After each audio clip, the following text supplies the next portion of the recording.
Hi everybody, thank you for being here. This is Mairi, the Autistic Astrologer. We're going to do the cosmic update for March. It's going to be kind of a mid-March update, and then I'm going to have another video for the new moon that's going to follow, and very in tune with this same energy. So be sure to check that out as well. That happens on the 13th on a Saturday, and we're going to talk about all of that. But the main thing we're going to talk about in this video is going to be the Pisces energy, what Neptune's doing, and specifically the conjunction, the meetup, the conversation between the Sun and Neptune that is happening right now and will continue and become exact at its strongest, most potent point collectively on the 10th. But that orb will continue to stay for the following week after that. So we're going to break down all of that energy. If it's your first time here, thank you so much for being here. Be sure to like and subscribe. You can find me on social media at Healing Services or at the Autistic Astrologer on Facebook and on YouTube. So when we talk about March energy, we're going to talk about Pisces, but I want to start with the fact that we have all planets that are moving forward or moving direct. And so when that happens, we have this forward march, this movement that we're starting to feel happen. Mercury is coming out of its shadow, so it officially leaves its shadow on the 14th as it moves into Pisces on the 15th, and we get another planet into Pisces, this mutable energy that we're feeling. And so when we have all of this working together and everything is moving forward, we're coming into feeling like things are changing. We've talked month after month after month about how things feel so slow, how the energy feels like nothing is happening, nothing is moving forward. And now we're starting to feel things moving. If not seeing things happening outside, we're at least feeling ourselves starting to pick up on the energy, starting to feel more motivation to do things. This week, however, Neptune really kind of asks us to slow down, and it brings in this tired, dreamy, lethargic energy, and we're going to talk about that a little bit more. Before we get into that, though, I do want to note that Mars has now moved into Gemini, and so Gemini is another mutable sign. So Mars is out of Taurus, where it has been since the 6th of January, and it's now into Gemini, and so it's faster in Gemini. The energy is moving. Anywhere that Mars goes, it kind of lights up and amplifies and energizes that space. And so when we have Mars in Gemini, Gemini is our mind. It's ruled by Mercury. Mercury gets very active a little bit later in March, but it's still kind of coming through its shadow. But we're trying to figure things out still. A lot of communication, wanting to connect, wanting to engage. But this can also be like scattered energy. It can be very anxious, nervous tension, again, with the mind wanting to figure things out, wanting to find all the answers, wanting to find the truth. And so this energy is definitely there and can definitely bring a lot of mental energy. And so as I've talked about all year, it's that importance of being able to come in and ground. There's going to be a lot of people that are having trouble sleeping. The sleep is going to be probably on two extremes. You're either going to be sleeping a lot or needing a lot of rest, needing a lot of that downtime, and really having these like dream spaces and experiences in dream world, right? Because we're in Pisces energy, and that's all Pisces energy. And then there's also going to be that very opposite side of insomnia or not sleeping well at all, or not being able to, you know, kind of get into that dream space, that real deep sleep where you wake up and you feel like you've gone on a journey, but also you're energized. So dreaming, sleeping is definitely a theme, and depending on how the energy falls within your birth chart will depend on, and your lived experience will depend on how this energy plays out for you. But this energy is all there, and with the Gemini energy with Mars, there is definitely the ability to be scattered, wanting to do all the things, figure out all the things, and you know, being able to kind of just breathe and come into your center and ground and remind yourself that not everything has to be done in this moment, could be really important as we get further into that energy. But what all of this means is that energy is shifting and energy is moving. And I know that a lot of my clients have really felt stuck, really felt like just not being able to get things in action or in motion. And that is starting to shift, has been shifting, and will continue as we kind of go and move forward. So the other piece of March is that we're in Pisces season with the sun, but we have 6 of the main planets are going to be in Aquarius and Pisces. Aquarius and Pisces are the last 2 zodiac signs in the zodiac. So we're ending our zodiac year as the sun moves through Pisces, and then we start a new astrological year when the sun moves into Aries on the spring equinox. If you follow tropical Western astrology, those are the dates. If not, then that's a separate video. So as we get out of Pisces and into Aries, we're ending things. So more endings, which comes with, you know, the fact that Saturn, our structures, our past, is in Aquarius, which rules the mind and the future.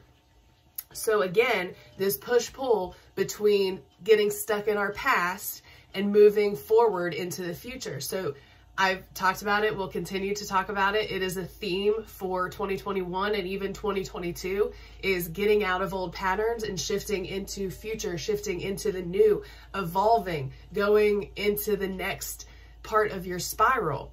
And so each opportunity, each decision you make, each action you take is an opportunity to step out of old patterns and step into new patterns and evolve and allow yourself to kind of move forward and jump out of those old toxic things that we've held in our past. So this is, you know, going to continue to happen, and we're reaching the ending of this zodiac year. So on the 19th and the 20th, as the sun moves into Aries, we will start that new kind of shift into a new astrological year. So we do have endings happening. The other piece that ties in endings happening is the fact that we have a new moon that will happen on the 13th, which is Saturday. So on the 13th, we have the new moon in Pisces. So a new moon is, right, it's new, right? But with newness always comes an end. So we have the void moon, the dark moon that happens right before the new moon. And so there's that ending piece right now. We're releasing leading up to that new moon. So a lot of things coming to an end and allowing us to shift into new and start new things and new projects and new adventures and new ideas. And this Pisces energy makes that a beautiful space for us to be able to dream and imagine what the future can be like, to really tap into that beautiful, creative, imaginative, intuitive energy that comes with Pisces and Neptune, and start to think about what the future may look like, right? Aquarius rules the future. So Mercury is still coming through Aquarius. We still have Saturn and Jupiter also in Aquarius. And so we're still thinking and formulating our future. The Saturn-Uranus square that's happening is still very tight and very relative. So we have that past and the future. We have that restriction that comes with Saturn, and the out-of-the-box thinking, the newness, the creation that comes from chaos that happens with Uranus. So these themes are still very, very relevant in this space. So we're being asked to evolve. There's an invitation and an opportunity for us to reach into our dream space and bring some of those pieces into our reality, starting to plant seeds for the future with this new moon. The other thing is, you know, we can break down each of these energies and kind of talk about what each of them are separate, and then we bring them together for a conversation, right? So we have this conjunction between the Sun and Neptune that will be exact on the 10th, Wednesday the 10th. But the orb is going to be a week before, a week after, right? So some people will start feeling that. Some people have already started feeling this significantly. Some people won't feel it until the 10th, and they'll feel this big thing. Some people won't feel it until after. It may be gradual for some people. So anytime we talk about aspects, anytime we talk about planets, anytime we talk about collective energy, that's going to be different for every single person. So your chart is going to react very differently than my chart does, right? So it's important to keep that in mind as you listen to any astrologers, as you listen to anybody, right? There's lived experience. There's different ways that we interact with things, right? I remember, you know, a couple of weeks ago, someone had mentioned to me like, wow, like spring is in the air. Like it really feels like spring. And that was true for them. But at the moment, that wasn't true for me. Like it still didn't really feel like spring to me. Right. And then a couple days later, though, I walked out and I was like, oh, wow, it really feels like spring today. You know, so things are going to hit us differently. And these are, you know, kind of ideas and ways to look at energy and charts that a lot of astrologers talk about with their clients. But sometimes in pop astrology, we lose the context of how to kind of look at astrology and collective energy, right? Just because something doesn't resonate for you in that moment doesn't make it false. And so, you know, as we come into this conjunction in any aspect that we have in astrology, just keep in mind that it's going to be affecting people differently. You may feel it differently than your partner or than your family or than your coworkers and etc. And that's valid. So that's why it's so important to understand your chart, find your chart. If you need help with that, you can reach out to me anytime. I'll help you with the time and space that I have. You can also schedule a reading or a session with me to learn about astrology. Whatever you need, you know, you can feel free to reach out to me on any of my platforms and I'd be honored to connect with you and help you in any way that I can. But back to astrology. So sorry, sorry about that little sidestep, but we have the sun coming into a conjunction. A conjunction is when they meet in the sky at the same degrees of the zodiac. So at 20 degrees Pisces, we're going to have the sun and Neptune conjunct together. So what does that mean? So let's talk about Pisces because that's where it's happening. Pisces energy is emotional, it's intuitive, it's unconditional, right? It's unconditional kindness, unconditional love.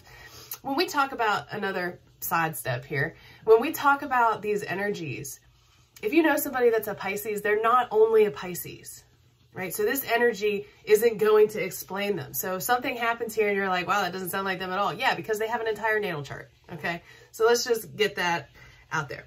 So Pisces energy is unconditional love. It is unconditional kindness. It is imaginative. It is creative. It is flowy. It is allowing. Shadows of Pisces, gullible, right? Blind faith in things. Idealistic. Okay, so there's, you know, escapism that comes with Pisces as well. So when we talk about Neptune, Neptune is the ruler of Pisces. So the planet of Neptune rules Pisces, and so the energy is very similar. Neptune can cause trouble. It can wreak havoc in people's lives, especially people that don't have a lot of that Piscean energy in their chart, because it's really hard to vibe with if you're used to Earth and the rules of this planet, because Pisces doesn't care about the rules of this planet. You know, so when we have Neptune in Pisces, it's happening at 20 degrees, and that means that it's at home. So anytime a planet is in its home sign or the sign that it rules, a lot of astrologers refer to it as being at home.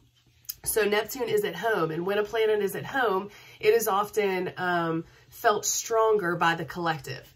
And so all of these Neptune, Pisces energies are being felt a lot stronger by the collective, because not only is the sun there and Venus, but also Neptune is at home in Pisces. It has been since 2012 and will stay there until 2025. It's a 14-year cycle. And so this is pushing the collective into their intuition. It's pushing them into figuring out spirituality and religion. That's tied into the fact that there is a square happening with the karmic nodes. Separate video, but you know, that is relevant if you're into astrology and you want to look into that on the side or ask me questions about it, that's fine. But we're being pushed collectively into this new understanding of our personal intuition and beliefs and religion and spirituality and all these Neptune and Pisces things. Neptune is an interesting planet. It could be my own bias because Neptune is one of my chart rulers. But Neptune, you know, I mentioned before, it can be very difficult. It can be a difficult energy to harness if you aren't familiar with it. And even if you are familiar with it, like this is still energy that I struggle with because of a lot of social constructs. So Neptune doesn't care about social constructs. It doesn't care about time. It doesn't understand time and space. Like it really acts off of how it feels. And so if you're not used to living that way, this energy can be confusing, frustrating. You can feel lethargic. So you can feel, you know, lethargic, tired, hazy, almost like a drug state, you know, for a lot of people, because what Neptune does, especially when it's linked up with the sun, is it takes away our normal, regular, main senses, right? It dims them. It confuses them. Neptune brings cloudiness. It brings uncertainty to things. And so there's a lot of that happening. So with this energy, Neptune asks us to kind of like surrender to the universe, surrender to, you know, what is happening around you. And, you know, we're going to kind of get into that more, so I don't want to get too deep into that piece of it right here. But the Neptune influence on the collective can be beautiful, right? There can be so much beauty shared in spaces with Neptune energy, right? It's all about feeling. It's about emotions. It's about being present in the space, being just being in the present space. But there are shadows to everything. And if you watch my channel or you're in my group, you know, there are both sides to these energies always. So the other side of Neptune can be difficult and can be almost, you know, scary when you put them on the collective, because the shadows coming through with Neptune are escapism, mixed messages, lies, just straight lies, false belief, right? I heard another astrologer, one of my mentors, Kelly, had mentioned, you know, this shadow energy is like the ideal image and the unconditional love and blind faith of that. And so like going to war because you have unconditional love for country, right? So there are these shadows of Neptune that can be difficult, and in the collective, we need to be aware of them, right? So there's going to be the potential for pushing of spiritual beliefs, of religious beliefs, this, you know, perfect image, a lot of serial killers and a lot of genocide things that have happened in the world have been influenced by either people with strong Pisces Neptune charts or times where there are aspects in the collective energy with Pisces and Neptune. So there are definite shadows here that you'll see in the collective. And so being aware of them is very important. So that being said, Neptune can also be very, very beautiful. And when we talk about it in our personal energy, it's important to tap into that like higher vibration of Pisces when we talk about that, obviously. But being aware of the shadows is also important. So there's that. All right. Let me check in and see if I skipped over anything on that and reset. Okay, so yeah, man, there's so much to talk about with Pisces. You know, we have this new moon coming, and I'm planning on doing a separate video for that because I knew this one was going to be long. I'm already at 20 minutes and I wanted to stay under 15, so that didn't happen. But you know, we have the Sun-Neptune conjunction is a beautiful opportunity for us to be able to shine a light or see a light on our path, on our journey, specifically with our spirituality or our intuitive gifts or any creative passion, deeper purpose, right? So, and it's important to recognize that it can be very difficult, especially if you have timelines to hit, right? So again, this energy can make you feel lethargic. It can make you forgetful. You can feel really hazy with this energy, this Neptune Sun conjunction. So the Sun is our ego, our courage, our strength, our vitality, our identity. And when Neptune comes in and has that conversation with the Sun, it makes all of those things cloudy and hazy and tired. And so if you can schedule in time to be flexible, time to feel, time to rest and take a nap, that's gonna be the best thing to kind of play with this energy generally. Because again, Neptune is going to take away our main 5 senses or cloud them, right? You're still going to be able to see and smell and hear, but things get a little bit more confusing. There's a lot more static in them. So the invitation is to learn and to recognize and to start tapping in to your intuitive senses. Stop listening to what people are telling you. Stop fully believing what you see in the material world. Without going too deep into spiritual stuff, you know, this is a time where a lot of people may start to shift their perspective on what is real, what is reality, and what is an image, what is a mirage, what is part of the game of being human on Earth.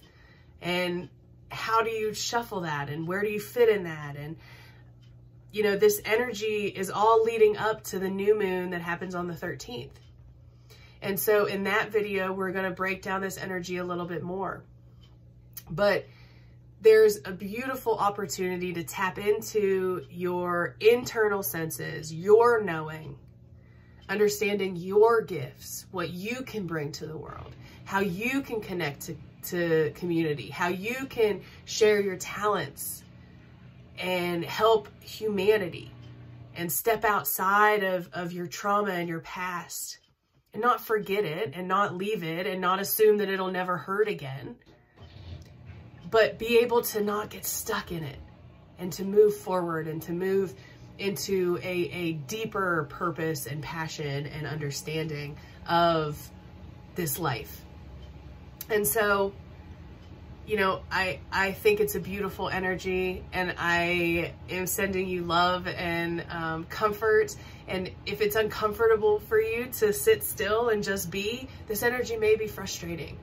And so I urge you to allow yourself some time and space to be with yourself, to love yourself, to understand yourself, to give yourself space, to give yourself acknowledgement of the being that you are, that is more than your job. It is more than how you look in a mirror or in a picture, how other people perceive you.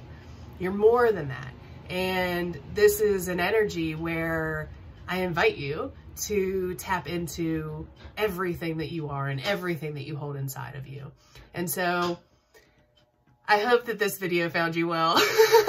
I hope that you got something out of it. And if you have any questions or you want to connect with me, please reach out to me. You can find me on social media at mmhealing services or at the Autistic Astrologer. You can also find more on me in the description below. Thank you so much for being here, and we'll see you soon.